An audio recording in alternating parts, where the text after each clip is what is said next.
All right. Hello, Catholic YouTube, Catholic X, fellow papists, one and all. Welcome, City of the Immaculata. Brian, back with you. I was in a really good mood about 5 minutes ago, and then I just heard, we got news last week that my cousin has a cancer diagnosis, and I just heard my mother called my wife. I heard them on the phone saying that she just sent the news over that the cancer is actually inoperable. So just I'm sitting here with that right now as we speak, right as I'm about to go live. So yeah, it hits. It hits hard. This is my little cousin. She's younger than I am. Somebody I was very close with at one time, got along with very well. And man, very tough news. Cancer has taken a lot of people that I love away from me, and it's very, very, very disheartening to hear that just now. So if you guys would, her name is Tiffany, keep her in your prayers this Holy Week. I know we are into Holy Week now. Got my palms here. We are trying to be intentional in this house, in this family, this Holy Week. And we are also doing a novena to Saint Peregrine, I believe is how you pronounce it, or Peregrine, Saint Peregrine, the patron saint of cancer patients. And so, I just asked if you guys would keep her and her family in your prayers. Like I said, very young. It's very difficult when it's someone that you remember when they were little, right? So, very tough news. Anyways, I hope you guys are having a blessed Holy Week, a blessed Holy Week. I hope you're getting the most out of it. On Wednesday, I think I lined it up for. I've got the first of the series that I've done on Jews in the church in the Middle Ages. That's been a series that we're doing over on Patreon. The first of those is going to come out. It's going to premiere on YouTube. And the third one is going to premiere on Patreon on Wednesday. So put a lot of work into these videos, guys. I'm telling you, that was tough work. It's 3 videos. It covers Jews and the relationship with the church in the Middle Ages from the year 1000 to the year 1500. Very interesting period of time. And we covered that in 3 videos, but it's like over 5 hours of material. And yeah, Patreon got it first. So as for tonight, we have been discussing for weeks now. We've been in the death throes of the old world, and we've been discussing how radical and revolutionary modernity is compared to what came before. That has been the theme, the overall theme of these series of videos that I've been doing. And I think I've demonstrated fairly well, fairly competently, just how true that is. We've discussed Vatican II, the death of old Christendom, and the rise of a post-Christian West. We've discussed individual players who helped to usher in this new world that we're all living in. And now today we're going to set our sights on a popular response to modernity, a little bit of a shift in emphasis, and a little bit of shift in what we've been doing up to this point, but we're still within the framework of what a lot of you guys are familiar with when we talk about modernity and how we're going to approach it. And one popular response to how to approach modernity is the traditionalist movement. And in particular, as the title gives away, why I think it's not going to work as the solution for what ails our society. But first, and you knew I was going to do this, first I have thought long and hard about how exactly I wanted to take on this topic today, because there's several areas I'm inclined to go down, but I don't want to lose the plot. in a series of tangential detours that we could potentially make in this conversation. As you all know, the traditionalist movement is very pertinent to the conversation of modernity. And sometimes there are several different avenues that we could choose, and there's always many different avenues when it comes to modernity. And it's just that much harder to pick one. But given that I like history so much, and given that I know that all of you are history buffs yourselves, that's the angle that I want to begin with. The reason I want to do this is to make sure that we're not talking past each other. Because as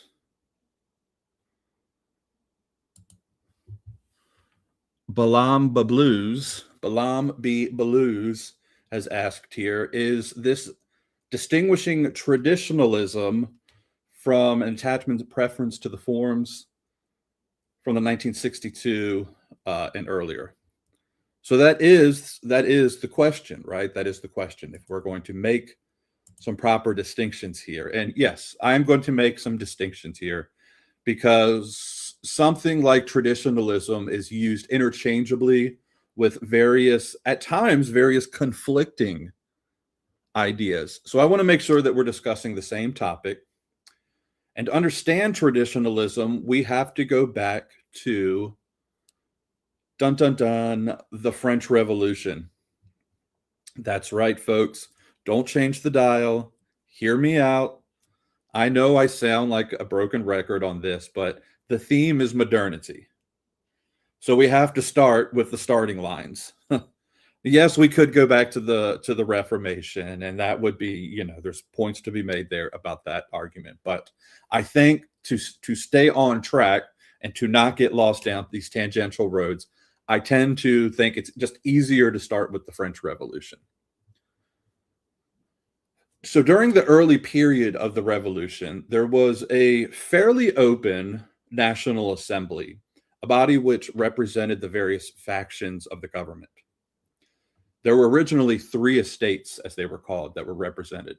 There was the first estate, which is the clergy, the second estate, which is the nobility, and the third estate, which was supposed to represent the commoners. In reality, the Marxists, reading back into this, would say it actually represented simply the bourgeois, the petit bourgeois. Now, this constituency, this assembly, reforms as the National Constituent Assembly after the famous tennis court oath that they took.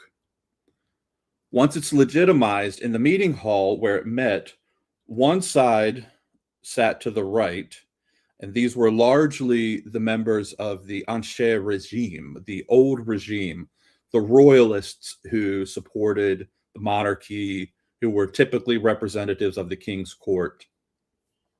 And on the left side of the assembly sat the revolutionary faction, which in the earliest periods represented mostly legal reform, though the French Revolution was a snowball event. It moved pretty quickly along. But early on, the first couple years, they're mostly concerned with legal reform. And in the middle sat the moderates, like the Girondins. Now, what happens is, over time, the left, as it comes to be known, has the power of the masses behind it. It has the power of the press. Its attitude is one of no accommodations with the royalists. All you have to do is go back and read like the articles of the infamous Marat, who was the sort of populist voice of the revolution. This in turn led to the purity spirals that have so come to plague modern politics, and in particular the modern left. But what ends up happening, what this ends up meaning, is that the left successfully purges the royalists from the assembly. They have the support of the masses, they have the support of the printing press and the newspapers, and the right, the royalists, are eventually expelled from the assembly. And the next in line, the middle, the Girondins, become they move from the moderates to the new right, and the left becomes the centrists, and a new, more radical remnant of the far left is the new left. And this starts an assembly line of sorts where the left becomes increasingly more and more radical, more and more revolutionary, so on and so on, until Robespierre, the last radical of the revolution, is the last man standing when he too is beheaded by guillotine. So right from the beginning, we have a fatal, I was going to try to say it in French, but a fatal fault of this new dialectic emerging, where in Hegelian terms, the right is now confronted with this antithesis, the left. And this is not the traditional order of things. Far, far from it. We would have to go back and explore what was traditionally taking place. But in France, it's largely, as you would know, monarchy. By the late French monarchy, it's what's known as an absolute monarchy. But there's no dialectic in that situation pre-modernity that has to account for anything like the left. Not so anymore. Now there's an antithesis to this thesis. And emerging from this power struggle, maybe we could call this the synthesis, emerging from this power struggle arose Napoleon. An interesting thing here, though, is that Napoleon, though I believe he is 100% a son of the revolution, he is no radical leftist. If anything, he swung back to the moderate centrist position while still upholding the ideas of égalité, fraternité, equality, these things. Now, at this early point that we're talking about here, the French hadn't eradicated the old regimes from Europe. Far from it. Many of noble birth rose to prominence during the Napoleonic Wars and its aftermath. You have Wellington in England, you have Metternich in Austria, you have the Carlists of Spain. These men sought to restore, after the fall of Napoleon, the old order, which had been wiped out completely in some places, heavily disrupted in others. And they made a good show of it. And many of them are men that I admire. Metternich, for example. A man that I admire. And I want to actually make sure that I emphasize in this that my criticism of the traditionalists is not that I think that they're so far gone. I'm not Mike Lewis, okay? I'm not going to write for the paper that he does. Where Peter is, right? Like I don't dislike traditionalists, qua traditionalists. Take that as you will. Define traditionalists as you will. I think overall, going back to the beginning here, the impulse was correct. The problem is that the Enlightenment and the French revolutionary cat is out of the bag. The proverbial cat is out of the bag. There had been introduced new ideas into the psyche of Europeans. These ideas, égalité, equality, fraternité. The masses, once they've entered into that dialectic, are going to frustrate at every point the attempts of the old monarchists, the old aristocracy, to reestablish themselves again. And the old monarchies in the 19th century, they can't get over this hurdle, this new thing that they have to contend with. Therefore, rendering the old world, the way things had been, essentially on life support after the Napoleonic Wars and the attempts at the various restorations. On life support in a world that's actively trying to kill off the patient. You not only have the old order on life support as a patient in terminal decline, but you also have outside hostile forces ever advancing and seeking to get access to this patient to finish the job. Then, as the 19th century trudges along, one after the other, they give way to the modern ideas of nationalism, and then in the wake of Marxism, the idea of class revolution and the class struggle, class consciousness. Even Bismarck, as old guard as he was a modernist by the old standard. He wanted to consolidate the old Holy Roman Empire into a new nation under the guise of a new Hegelian sense of nationalism, Germany, Deutschland. The papacy gets wrapped up in all of this as well. When the Franco-Prussian War erupts, Italy is thrust into the conflict, and emerging from it is the Italian unification movement, which dissolves the old papal states when it's in the process of forming the new Italy. Then the heirs of the right, the guardians of the old way, made their most fatal mistake, their blunder of all blunders. Like ostriches with their heads buried deep into the sand, they acted like they could afford another major continental war. I can picture the old boys thinking, hey, you know what will solve this dilemma? A good old-fashioned, a good old boys war. What they didn't really account for is that the conditions had changed, the technology had changed, and in 1914, they blundered Europe into World War I, thinking that it was business as usual.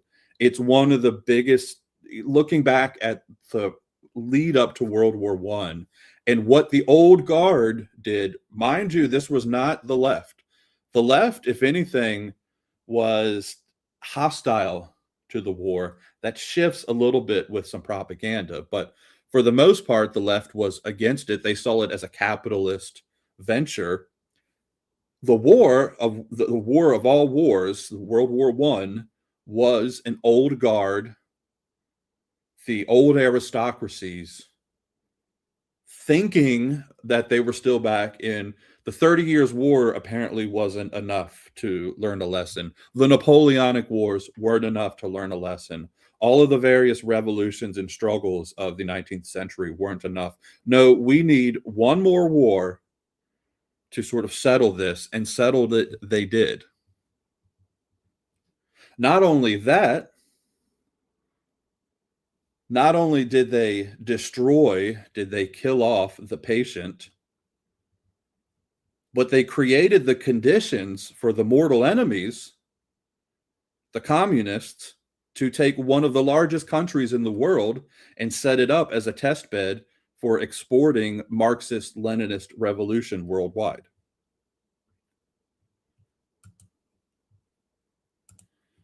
So this proliferation of worldwide communism, threatening everyone, created a state of sheer panic and unrest.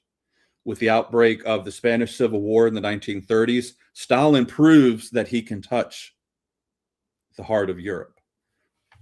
He proves undeniably that he could export revolution. But the monarchies had harikari'd themselves by this point in World War I. There was no old guard left.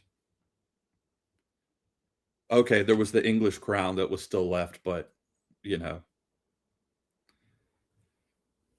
hardly a shell of its former glory by the 20th century, the English monarchy. So in response to this ineptness of the old order, a new right emerges from the ashes, fascism, and later Nazism, which is as lethal and committed as the Bolsheviks were on the left. But herein lies the problem. The new right which emerges, while it may have the veneer of the old timers, it was by no means the old right. Even Franco in Spain, who was probably the most honest and endearing of this new reactionary movement, was sadly kind of like Don Quixote in so many ways. He was an old knight in a knightless world. So the question then is, why didn't it work? Why didn't the old monarchy system, the old restoration system work? Why has the left been so radically effective at achieving almost all of their goals, while the right has at best, only stalled the left's goals for maybe a few years at a given time?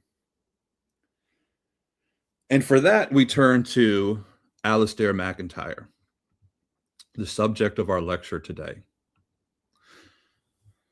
Let me check out the comments real quick before we get moving too much. Anything I need to.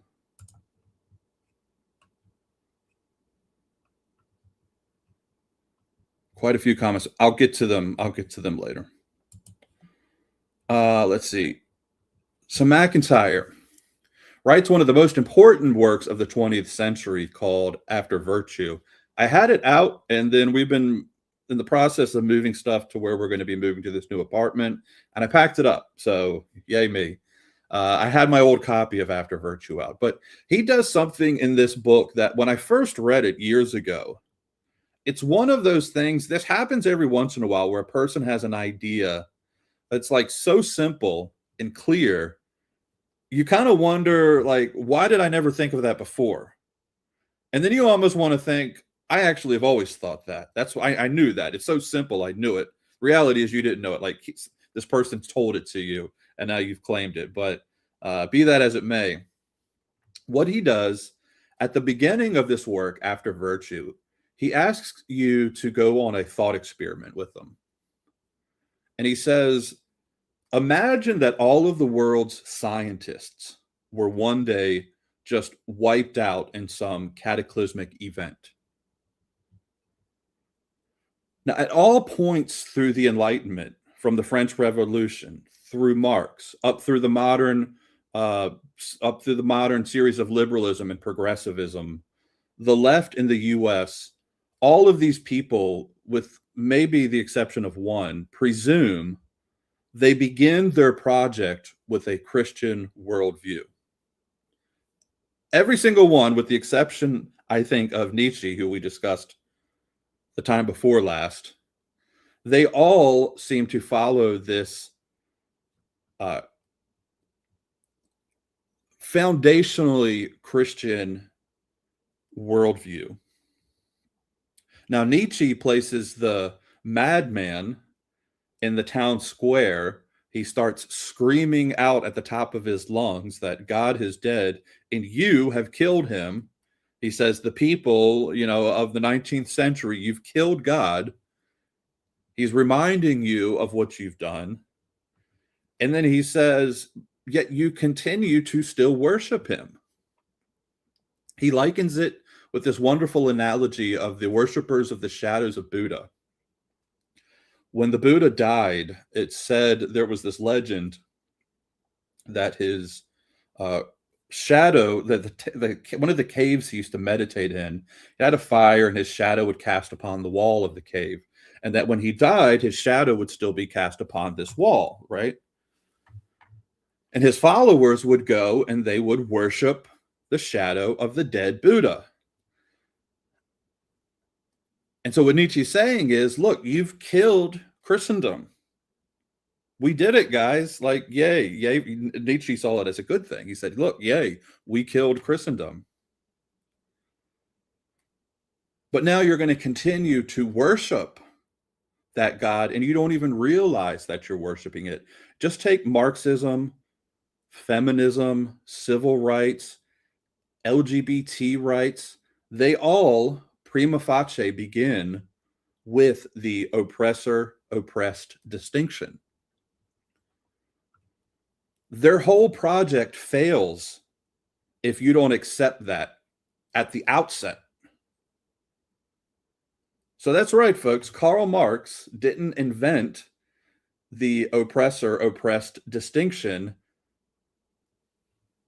It was actually Jesus Christ that invented that distinction. Marx stole it from us, and then he attempted to materialize it, to immanentize it. And then he just goes on to assume that this is binarily true, and he applies it to his entire economic theory. MacIntyre says that Nietzsche uniquely caught this flaw. He says, okay, Marx, so you're going to apply moral ontological weight to this binary a priori.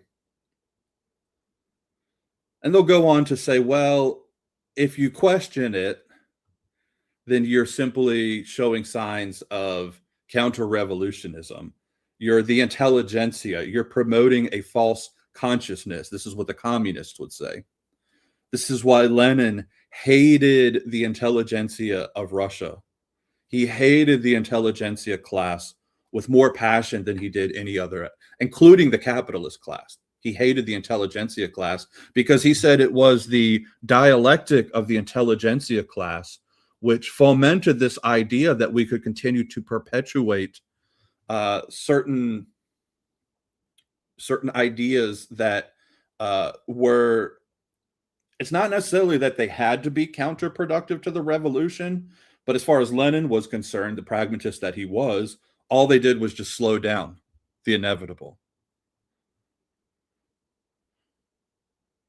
So he saw the realm of intellectual honesty that an intelligentsia class, the idea of academic freedom, for example, that arises out of a liberal intelligentsia. Truthfully, it arises out of a medieval Christian paradigm, but that's for another day. For the sake of modernity, though, he sees that intellectual honesty as a potential death blow to Marxist idealism. Again, Lenin was a pragmatic man. So he won't ever allow it in Bolshevik Russia, which is why he did his purge of the intellectuals in 1920. Mao did something very similar, Pol Pot, they all did the same thing. Questioning the binary itself of oppressor, oppressed, portrays an oppressor tactic to protect the privileged class. So within this worldview, the binary is not up for debate in the same way that gravity isn't up for debate in physics. If the Leninists weren't going to, if the Leninists weren't going to slaughter you for, raising your finger and saying, well, actually, it's the load-bearing premise of their entire project. Everything else, policy, language policing, identity politics, cancel culture, reparations, decolonization of our academic curricula, all of that collapses without this a priori. That's why MacIntyre would say that Lenin or Stalin or Mao's response seems so extreme to us because we, in a free society, can say, hey, I kind of see the inherent flaw here. I can put myself, as much as I disagree with Nietzsche, I can put myself from his vantage point and say, yeah, actually, his criticism of what's taking place in this post-Christian society, what you guys are attempting to do is valid. But the Marxists, the Bolsheviks, were revolutionaries. They were dedicated to the cause. So they react by abandoning the intellectual rigor that defined the early orthodox Marxism, read theoretical Marxism, what MacIntyre will call emotivism. Because here's the thing, you can make your little pet project say anything you want in paper before it's been applied. You can say everything is this or everything is that. But when you go to structure, when as they say, when the rubber meets the road, when you go to structure a town or a state or a nation around those theories, well, the weaknesses become apparent very quickly. And in some cases, the fatal flaws become apparent. And you can act by correcting your mistakes, or you can act by emoting.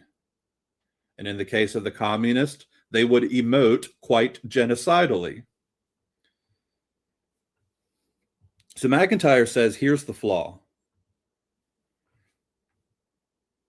Christian ethics is built upon essential principles. First thing is you're assuming that the underdog is the good guy. Not necessarily so. This goes for right or left, post-Christian right, post-Christian left. It's certainly not the case to the pagans of old Rome and Greece and basically every other culture on earth.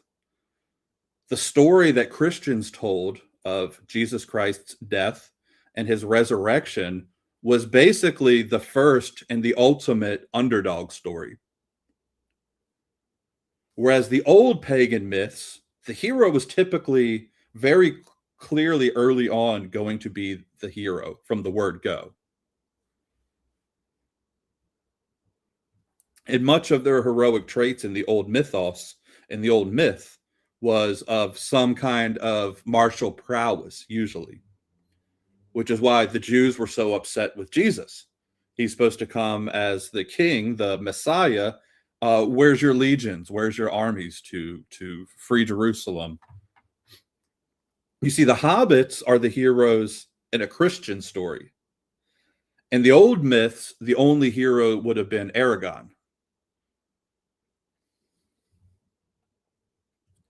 Also, says MacIntyre, you've built up a secular version of what are inherently Christian motifs. Systematic oppression takes the place of original sin. A fallen world under the domain of principalities becomes institutionalized powers. The elect become the marginalized, the minority. Satan becomes the oppressor, the rich, the whites, the Christians. Christ, the sacrificial victim, becomes the victimized minority, or the misgendered, or the whoever. The resurrection and the eschaton become liberation and utopia. So when you put it in those terms, you can look to the modern left and kind of say, excuse me, sir, I think you just plagiarized my salvation history there a little bit.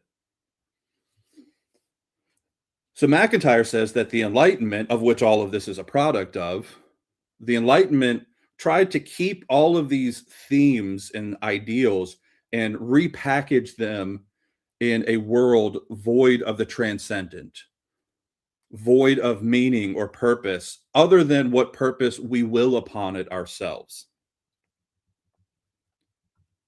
Now, I won't dismiss altogether that it is possible to make an attempt. It is possible to make an attempt to do this. And maybe you can do this and you can create a society that lasts for a while. Problematic of that reality.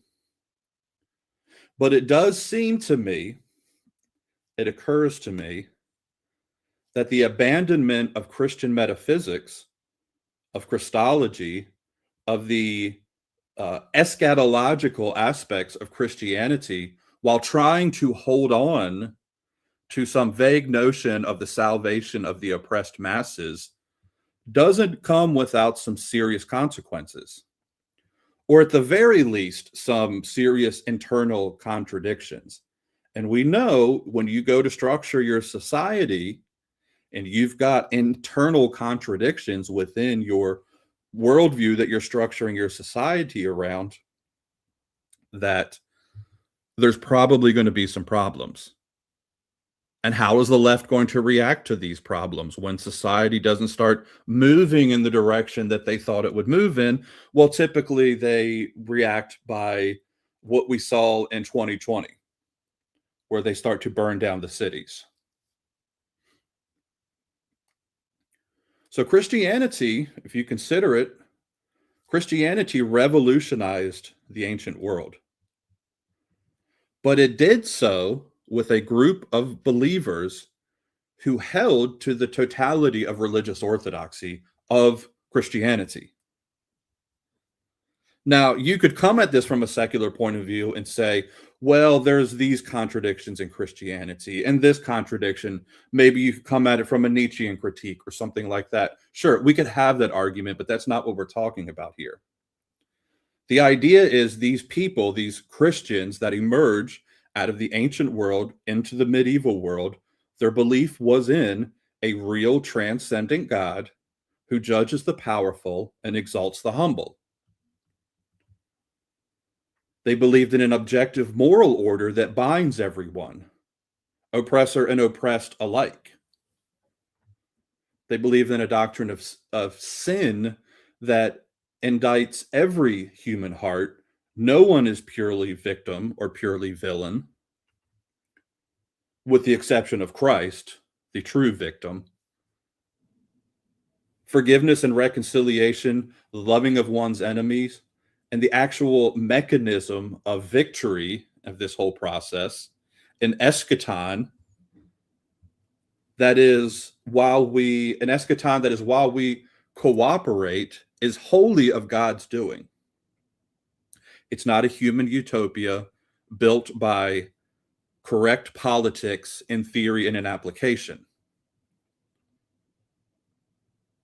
So if you strip all of that I just listed, if you try to strip all of that away,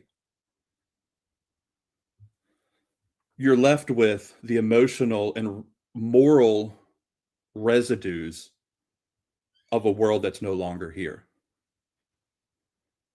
Okay, so that's why the left failed. That only took me 45 minutes. That's why the left failed. But why has the right fared even worse? This is the question.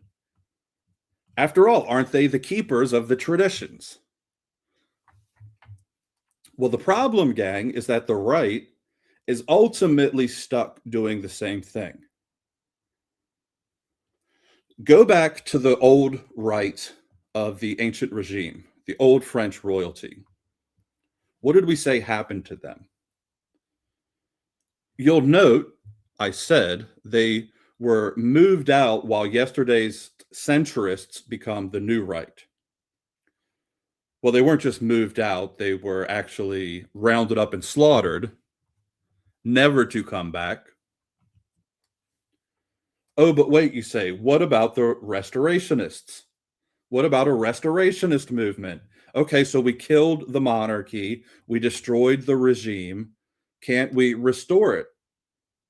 Well, every single one of the restorationist movements failed. That should tell us something about an inherent contradiction within maybe this restorationist movement. Why did they fail? Because, as we said, once the ideas are out there is no going back. That's been the theme of all of these lectures about modernity. Once the ideas penetrate the fabric of society, once they've stained the fabric of society, they get down into the very fibers. You don't get to just pull them back out. There is no going back. The old right can never be restored once it's been eliminated, especially after 1, 2, 3 generations. The restoration movements were only ever, at best, a bastardized version of what came before. And then it took all that they had, all that they could do to keep modernity at bay. Because remember, we said it's like a patient on life support. We're trying to restore, we're trying to revitalize this patient that's on life support. And meanwhile, the outside world's still trying to kill that patient. That outside world doesn't just go away. All of the revolutionary movements of the 19th century, as the restorationists were trying to do their thing, what was the culmination of the Bourbon restorationists in France? The result of that was the Paris Communes and the restoration of the Republic. And as the German reactionaries against the Napoleonic reforms discovered. As they found out, kind of turns out that once the masses, once they get a taste of the changes, they typically don't want to go back. And then time passes and everyone forgets. Those who remember the old world, they die off. And then what you may end up with, it's not guaranteed, you may end up with a Bismarck who's kind of traditional, but once you sort of scratch below the surface, you realize that the traditionalism of Bismarck is really just modernity in disguise. The Catholic Church saw that right away, which is why Bismarck enacted his Kulturkampf against the German Catholic citizens. And this is MacIntyre's whole point. Look, guys, when something's gone, it's gone forever. If you burn up the Mona Lisa, sure, you can have someone attempt to repaint it. And maybe if it's like a near perfect likeness, but it's never the Mona Lisa. You destroy the Mona Lisa, it's gone forever. And how much more so for a society? What makes up a society? It's the greater sum of a series of interconnected parts that can never be fully replicated. That's just the fact of it. So the traditionalists out there that want to return, in whatever sense that they may want to apply that, I would even, yes, to answer the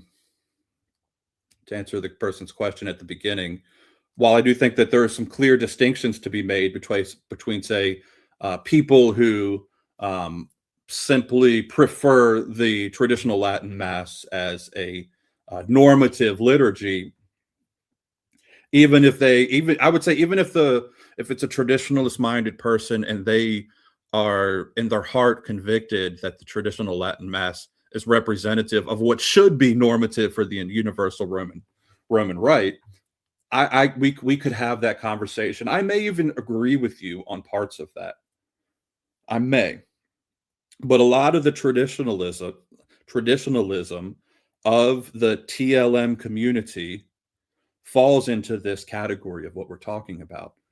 What do they discuss? They would discuss the return of men to their traditional roles, which is typically personified in some kind of quasi 1940s, 50s image that they have of the husband going off to work and the wife staying home in her apron. And look, that's a skin suit. You're Hannibal Lecter wearing the skin suit of a dead person. If it's your intent to recreate, to reanimate something that is dead and buried, you end up effectively with something like Bismarck's Germany.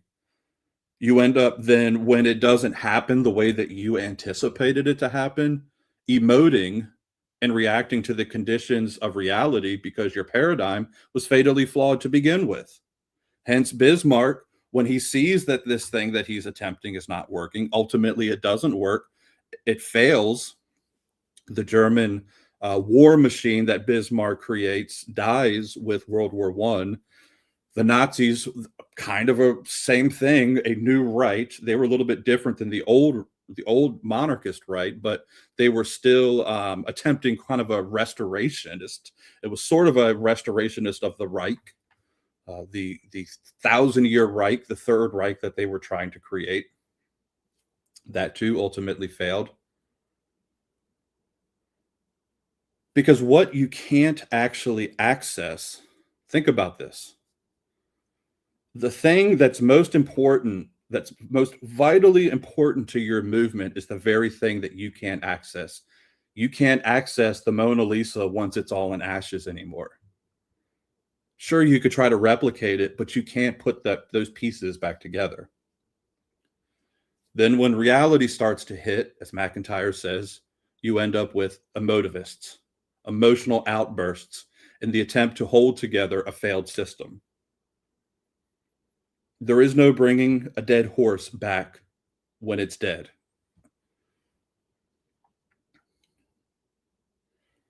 Think about this aspect. trying to access a former culture. All of the people are just assume all of the people that remember that culture are dead for at least 2, 3 generations. The culture that you live in has shifted since then. You are a product of that culture that has shifted. Have you ever stopped to consider, with all of that in mind, that all culture is oral? Think about that. 100% all culture is orally handed down.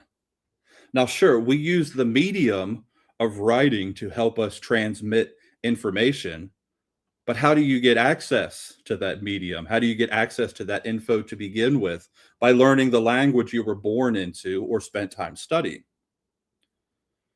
So from 0 to 5 years old, an infant child learns an entire language.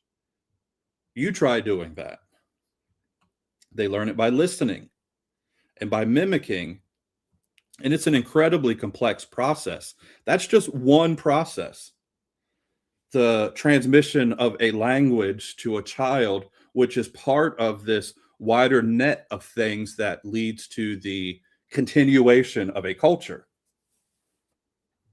You teach the child the language. From there, you can teach them how to read. You can teach them to have to know the words that you're speaking, to how to apply them to their own culture expression, which is a continuation, a true traditional handover. I hold the torch. I hand that torch over to you. You, as the child, hold the exact torch that I held. Well, going back to the MacIntyre analogy, imagine if a language is completely wiped out. Now, this has happened numerous times in history. We didn't know what the Egyptian hieroglyphics said until the Rosetta Stone was discovered by Napoleon's army in Egypt. So you're left with all of these, silly looking lines on these old tablets.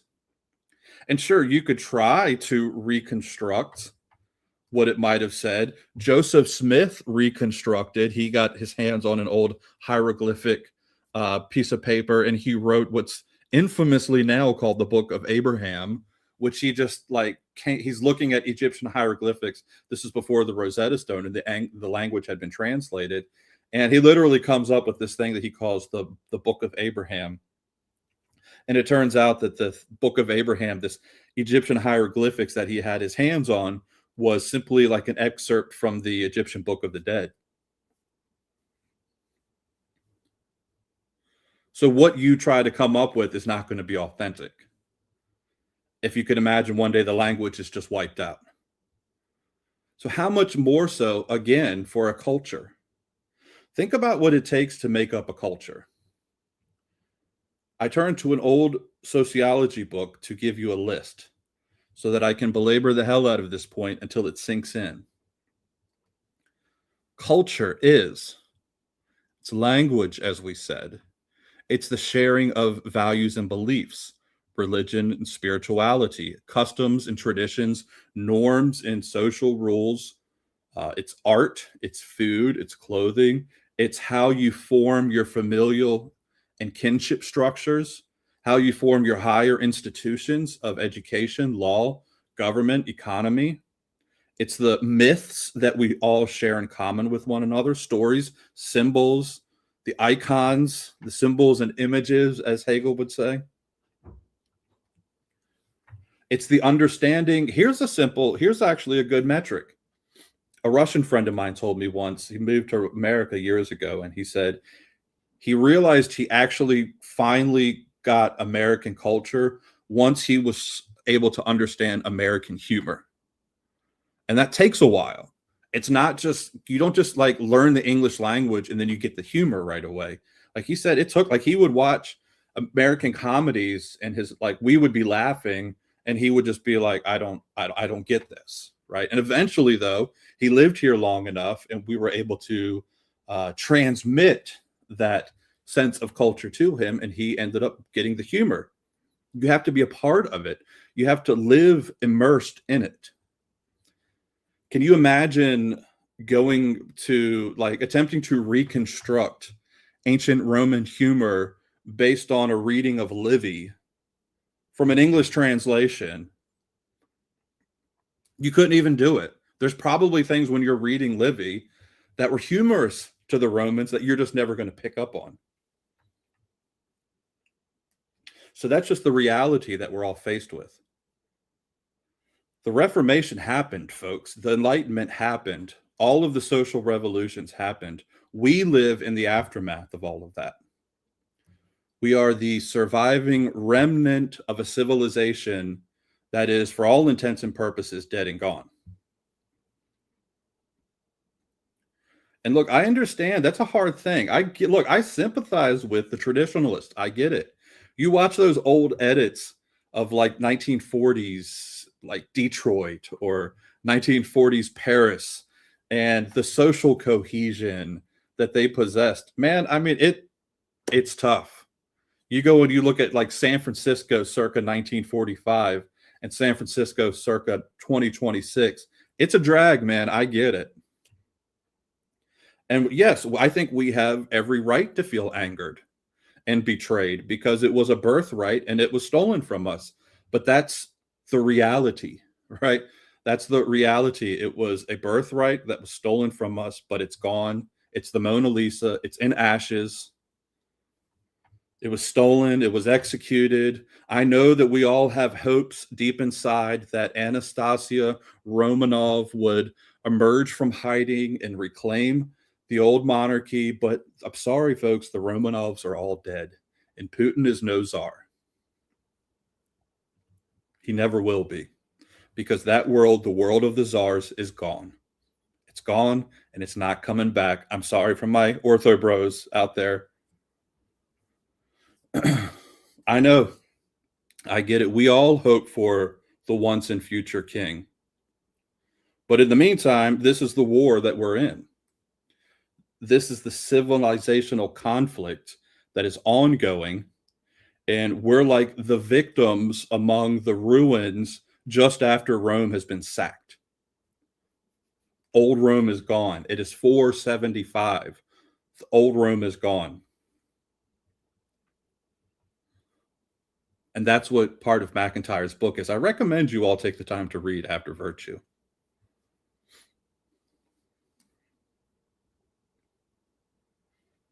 MacIntyre believes, I don't perfectly align with him on some of these things.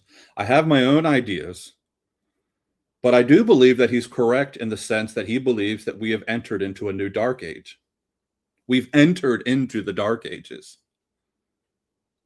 Everybody's trying to, like, if you could imagine, there's people, you're 20, 50, 60 years, 100 years after the fall of Rome, the old Rome, and you know there's still people trying to hold on to that old world that's gone now.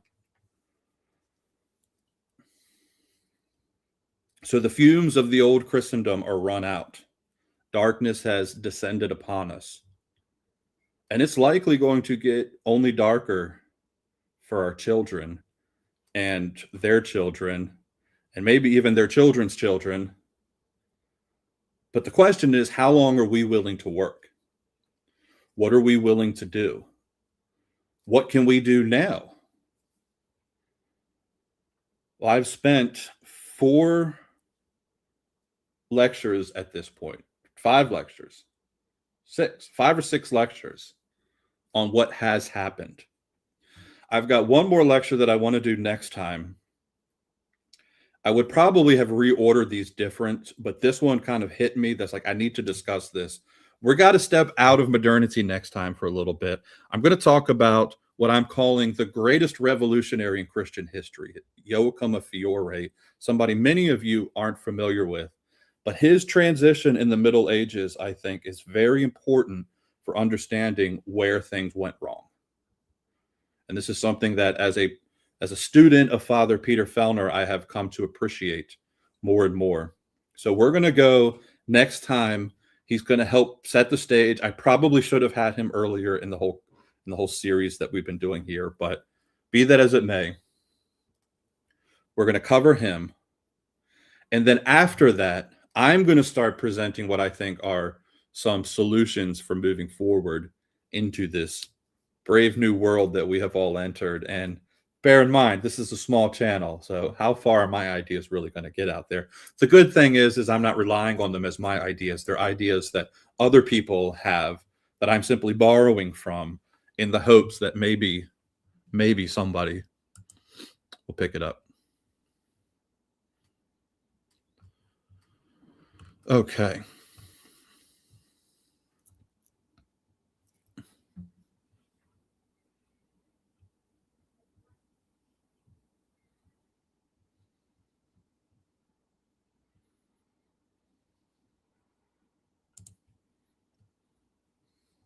Henry Kissinger wrote his PhD thesis on Metternich in the Conference of Vienna. That's interesting. I wonder what Kissinger had to say about it.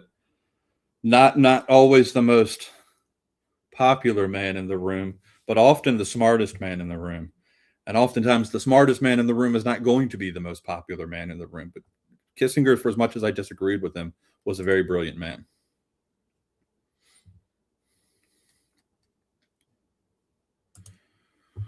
Recognize and you noticed, huh? What is your name? Ear review. Recognize and resist as a byproduct of the Enlightenment ideals. Earlier Catholics would never have dreamed of challenging the authority of the Holy See. SSPX prefers 1962 liturgy, aka modernism. Yeah. Recognize and resist. There is a sense. I was only hinting at it here, but there's a little bit of the Benedict option, recognize and resist. These kind of come out of people that are giving a very specific reading to MacIntyre, and I believe that I only know superficially kind of what Dreyer's point is in the Benedict option, but I believe that he explicitly cites MacIntyre as his influence. I don't know how much I want to get into this right now. I'm going to save some of this for later. My problem with the MacIntyre formula, if you will, is I don't think it's comprehensive to the fullness of what we need to do, which is, the MacIntyre approach is basically, look, guys, we're entering into the Dark Ages, and the way that Christianity sort of survived was by going in to the monasteries, and the monasteries kept civilization alive during this rough transition period, and then it emerges when the Middle Ages kind of come into full bloom. I have some problems with that, but I don't want to get too far ahead right now. But you're right, I agree with you there.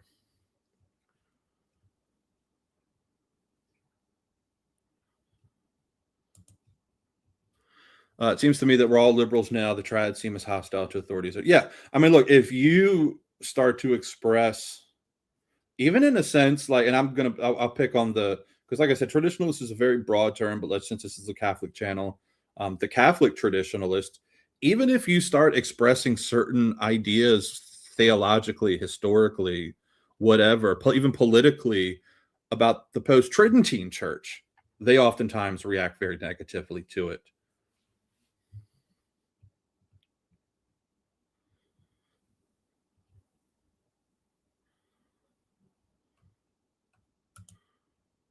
Unfortunately, wars are rarely predictable. They all thought the troops would be home for Christmas.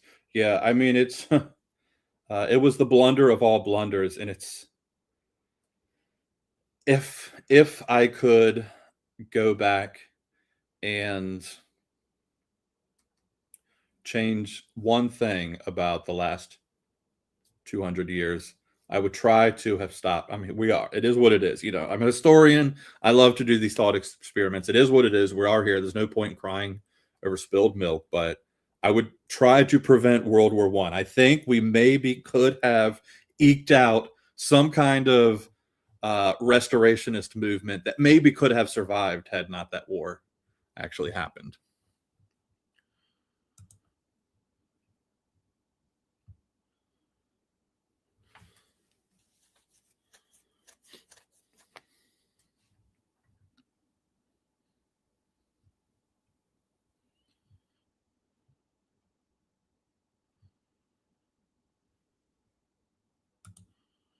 Yeah, the conservative monarchs in Bavaria would have rejected the National Socialist platform. Yeah, I mean, look, the National Socialists were, um, in many sense, closer aligned to Leninism than a lot of people realize. I mean, they basically the one thing that they had that the Leninists didn't have is the Nazis didn't have a strong ideological sense that the Marxists had. In fact, part of the Nazi ideology and the appeal of the Nazis was that they were sort of an anti-intellectualism of the Leninist movement.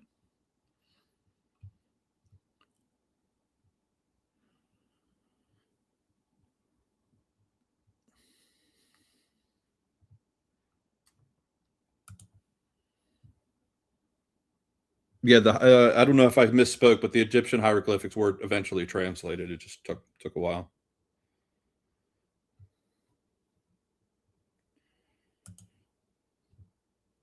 No problem. I hope you guys enjoyed it. Be on the lookout for Wednesday for the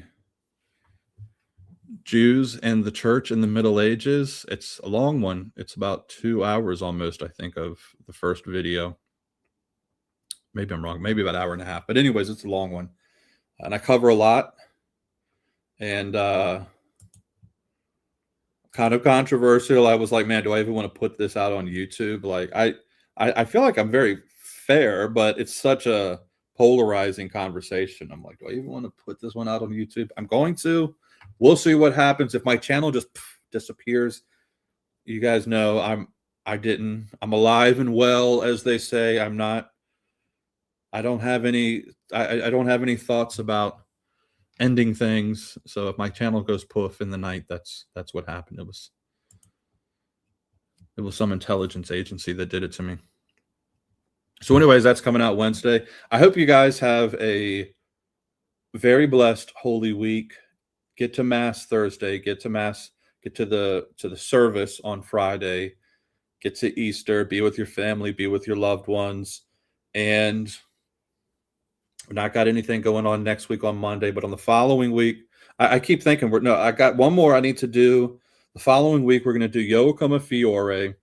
And trust me, you guys are going to want to hear that one because it's a lot of this stuff. You're going to hear this conversation that we're going to have about Joachim Fiore, and you're going to see how it maps on to what happened today, to where we're at today, and how we sort of it's going to be a grand battle between the traditional Augustinians out there, those of us who are correct and on the right side, and the Joachimites on the other side, and how we read history. I think you guys will be pleasantly surprised by how important that conversation is. And then after that, I've got the first in the series as we shift. It's called I think I called the lecture the next Western Christendom or something like that is the name. It's very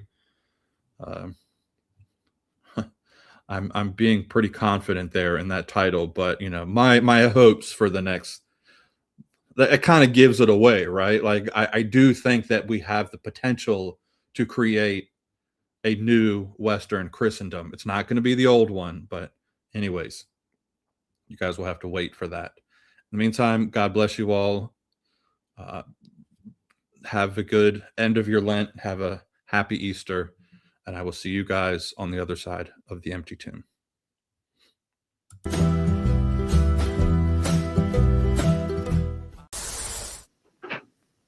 Honey, their coffee can't hold a candle to yours. Instant Folgers taste good as fresh perked. This is Earth, the year 2100. This is the headquarters of Space Patrol. And men from Earth, Mars, and Venus live and work there as guardians of peace. In the nation's capital, President Johnson today welcomed British Prime Minister Douglas Hume.